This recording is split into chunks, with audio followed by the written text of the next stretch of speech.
Allez, sous 3. Allez, 3, 2, 1. Ça tourne. Allez, ça tourne, Guillaume. Allez, bonjour. Bonjour. Bonjour à tous. Un petit topic aujourd'hui. Un bon petit topic sur le Forum économique mondial, une association donc publique-privée qui cherche, alors je vais vous la décrire, ils disent qu'ils sont uniques au regard parce qu'ils sont impartials. Ils n'ont pas d'intérêts commerciaux ou idéologiques. C'est une fondation, en gros, de mise en relation entre les entreprises publiques, privées, pour, voilà pourquoi donc, ils disent, ça ne veut pas dire qu'ils sont neutres, mais qu'ils sont commis. Alors c'est en anglais, alors là, c'est dommage sur le site. Voilà, c'est le site en français, mais on ne peut pas traduire en français, c'est qu'en anglais, donc déjà ça montre qu'il y a un problème, il y a un hic sur ce topic. Et donc, we are committed to improving the world in ways that are objective. Donc, ils sont commis quand même donc, pour que le monde voilà, suive un chemin avec des objectifs mesurables et soutenables. Voilà, des objectifs qui sont avoués par eux-mêmes dans cette fondation, association, là, fondée en 71 à Genève. Et donc voilà, avec des objectifs qui peuvent être mesurables et soutenables dans le principe d'un monde soutenable voilà, dans l'avenir. Voilà, donc en mettant en relation les intérêts privés et les intérêts publics. Voilà, en gros, ils veulent voilà, donner leur avis d'un mode de gouvernance au niveau mondial. C'est ça, le Forum économique mondial. Donc voilà. Et moi, je voulais mettre ça en comparaison avec l'agenda 2030 signé par l'ONU en 2015 par 197 pays, qui rejoint le Forum économique sur le fait, et c'est là où ça m'a marqué, sur le fait ils veulent aussi dans l'agenda 2030 un monde soutenable, durable, soutenable, mesurable aussi, il faut qu'on puisse mesurer les effets. Et il y a des objectifs, puisque dans l'agenda 2030, il y a 17 objectifs de développement durable que je vais vous lire. Après, vous allez avoir présenté le Forum économique mondial. Donc voici l'agenda 2030.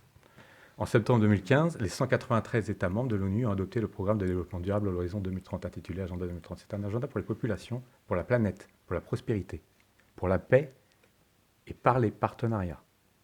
Point. Il porte une vision de transformation de notre monde en éradiquant la pauvreté et en assurant sa transition vers un développement durable. De quoi s'agit-il? Oui.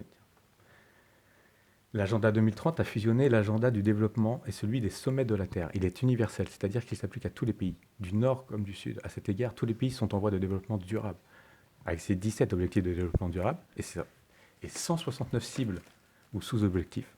Il dessine une feuille de route détaillée et couvrant pratiquement toutes les questions de société.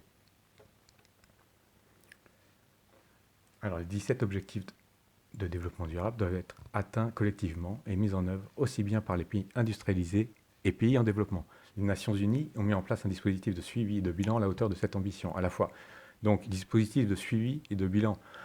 Donc là, on rejoint un peu, bah voilà, il faut qu'il y ait un suivi et un bilan. À la hauteur de cette ambition, qui est donc, voilà, vous allez voir, c'est une ambition énorme pour l'avenir, pour notre avenir, voulue par l'ONU. Écoutez ce qu'ils disent, c'est quand même assez impressionnant. 17 objectifs de développement durable. Alors, on va y venir. Donc, à la fois universel et régulier, il est également transparent et orienté vers des résultats à atteindre. Il faut atteindre, il faut atteindre. Il associe un dispositif statistique solide pour évaluer la progression des pays et du chemin le restant à parcourir. Un mécanisme de redevabilité incitant les pays à la réalisation d'états des lieux et de revues annuelles de mise en œuvre dans une instance dédiée. Donc voilà, ils décrivent un peu plus les indicateurs de suivi des objectifs de développement durable, tous les indicateurs. le dispositif de suivi international, les formes politiques de haut niveau. Après, donc là, on est sur la partie française. Alors, on peut voir tout ce qui concerne la France. Quels sont les objectifs en France, en Europe et international aussi. Voilà, on va aller sur les 17 objectifs. C'est au cœur de l'agenda. 17 objectifs de développement durable ont été fixés. Ils couvrent l'intégralité des enjeux de développement dans tous les pays tels que le climat, la biodiversité, l'énergie, l'eau, la pauvreté, l'égalité des genres, la prospérité économique ou encore la paix, l'agriculture, l'éducation, etc. Cliquez sur un objectif ci-dessous pour en savoir plus sur le sujet. Wally walou. Alors, moi je vous propose de décrire simplement les 17 et ensuite de vous inviter à les consulter plus amplement. Vas-y, c'est parti. Je veux juste, à ce moment-là, vous commencez par le premier pour vous présenter à quoi ça correspond concrètement sur leur site. Pas de pauvreté. Il commence sur le numéro 1. C'est l'objectif numéro 1, number 1. Le voici, le voilà. C'est éliminer la pauvreté sous toutes ses formes et partout dans le monde. Donc, c'est un programme d'aide. C'est notamment lié, moi ce que j'ai remarqué, mais ça va avec l'ensemble quand même, mais c'est bon, c'est l'éradication de la pauvreté notamment et de la malnutrition, résoudre la faim dans le monde et la pauvreté.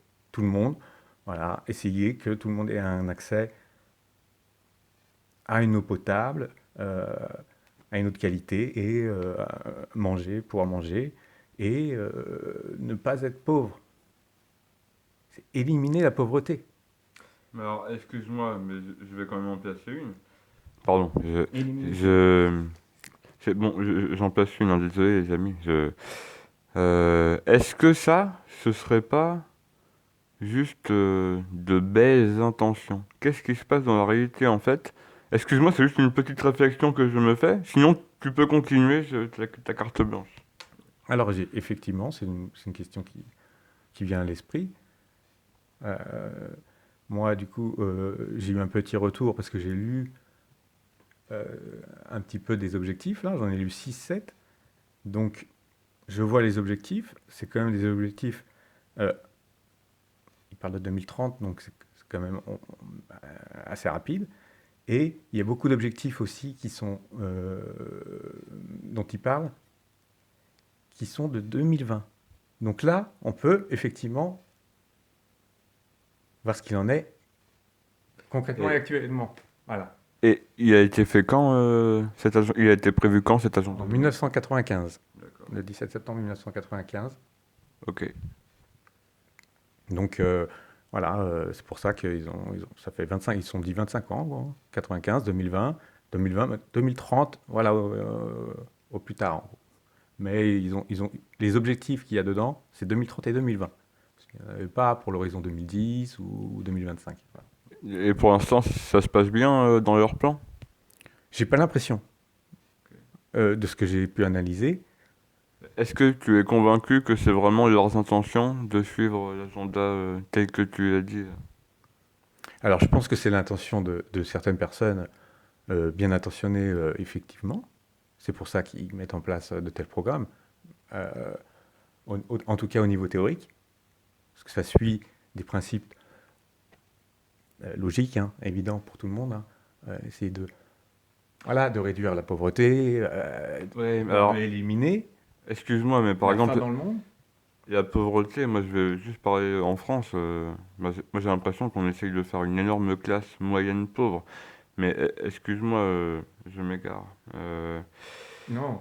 Ce que je voulais te dire, oui, c'est que dans notre système en droit positif, c'est pas parce les lois en fait, quand elles ne sont pas appliquées, elles ne servent à rien. Donc c'est bien joli de faire des lois, mais si elles sont pas appliquées, elles servent à rien. Je vais prendre un exemple tout simple qui me vient à l'esprit. Dans notre Constitution, il y a l'article 5 qui stipule que chaque citoyen a le devoir de travailler. C'est peut-être pas l'article 5, hein, je sais plus. Mais en théorie, chaque citoyen a le devoir de travailler. Bah, dans la réalité, on voit bien que c'est pas le cas. Voilà, moi j'en ai discuté avec un notaire. Il m'a dit que, bah oui, c'est pas appliqué dans la réalité, ce n'est pas applicable. Donc, quand il y a des lois qui ne sont pas applicables, est-ce que c'est pas juste pour faire joli? Je me pose la question. Alors ça pose la question de savoir si les lois sont applicables. Est-ce qu'elles sont applicables? Est-ce qu'elles sont appliquées? Applicables et du coup appliquées. Non, mais Parce que pour les qu'elles lois soient sont, appliquées, il faut qu'elles soient applicables. oui, mais Et oui. les lois sont Et oui. les lois sont toutes applicables dans l'absolu. Bah, dans l'absolu, oui. Mais là, toute la question, et c'est là que toi tu poses, voilà, tu soulèves la question de quelles lois on parle, est-ce qu'elles sont appliquées ou pas? Par exemple, tu mentionnais celle du devoir de travailler, en, en montrant que bah, dans la réalité, elle est difficilement applicable et elle n'est pas trop appliquée. Parce que concrètement, ce que je veux dire, c'est que c'est bien joli de dire qu'on veut abolir la pauvreté, mais moi, c'est pas du tout ce que je vois dans la réalité. Et toi? Euh, Bah, moi, si, je vois que c'est ce qui se passe dans le monde quand même, quoi. Il y a beaucoup moins de personnes qui sont pauvres. Euh, j'ai l'impression que, voilà, peut-être que ça rebascule dans l'autre sens, mais que sinon, il y a moins, voilà, il y a eu beaucoup de personnes qui ont été beaucoup moins pauvres au fil du temps. Tu parles en France ou dans le monde? Dans le monde évidemment, parce qu'on là, on est sur Dans le le... monde, Ah bah oui, oui, dans le oui, monde. oui, on sera d'accord là-dessus, on sera d'accord là-dessus, oui, globalement. Et encore, franchement, en Afrique, c'est pas joli joli, hein. C'est pas joli joli, hein. Bref. Euh, Mais oui, mais c'est pour ça qu'il faut voir Attends, effectivement ce qui se eh, passe. franchement, je suis désolé, moi, mais je vais te dire avec sincérité, parce que du coup, moi, je vois, le premier objectif vise la fin de la pauvreté et la lutte contre les inégalités sous toutes ses formes et partout dans le monde. Bah, franchement, moi, c'est beau, j'ai envie de pleurer quand je dis ça, j'ai envie de pleurer. C'est comme, en fait, quand je vois les droits de l'homme, pour moi, et ça, par tous les pays qui ont signé la Déclaration des droits de l'homme, c'est un objectif, c'est un idéal à atteindre.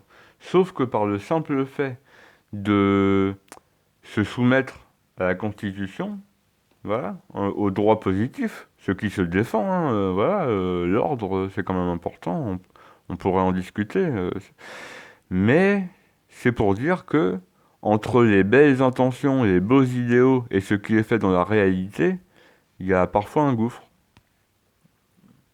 Et bien c'est intéressant justement de voir ce qui est dit pour voir le gouffre, s'il y a gouffre ou pas. Et c'est là que c'est intéressant, puisque on voit ce qui est mis en place, voilà, avec cet agenda. On voit qu'il y a des institutions comme par exemple le Forum économique mondial qui sont là pour un peu soutenir ça, pour essayer de mettre en relation, pour avoir un développement durable et tout soutenable, et que du coup on peut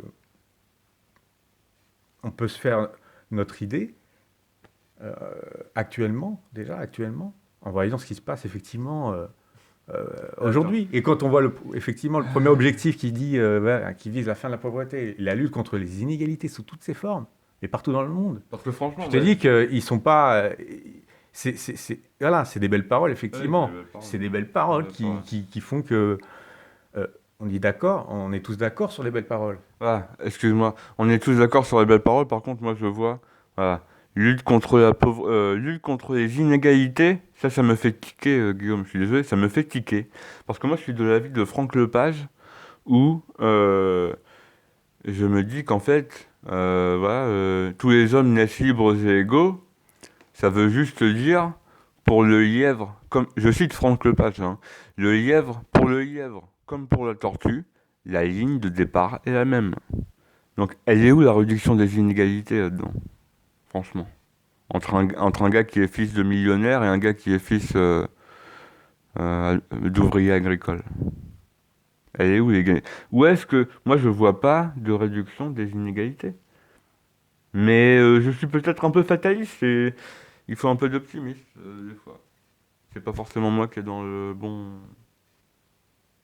Ouais, bah ça a analysé les réductions des inégalités. Euh, pour le coup, Ça 10 secondes. les réductions des inégalités, bah voilà, ça sera peut-être le sujet C'est parti. C'est parti. du prochain live. C'est Voilà. parti, Guigui. Prochaine vidéo sur les inégalités. Allez, à la prochaine.